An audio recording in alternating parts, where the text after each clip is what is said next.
गलाकालीर राज्यसभा निर्वाचन सारा ओडिशावासी को दुखित एवं व्यथित मध्य करिछि। बिजु जनता दलर किछि विधायक एई घोड़ा बेपार रे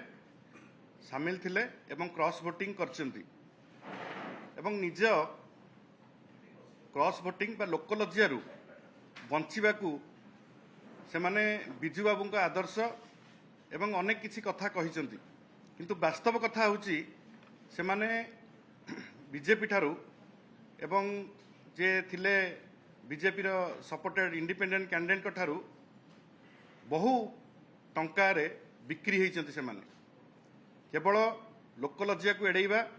एवं निर्वाचन मंडली रो लोकन को भ्रमित करिया पई से माने विभिन्न कथा गणमाध्यम रे रखुचंती एवं मु ताकू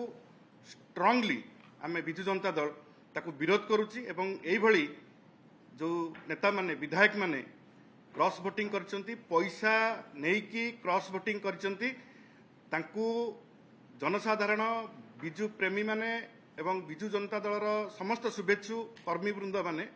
समस्ते तांकू निर्वाचन मंडली रे विरोध करिवा दरकार।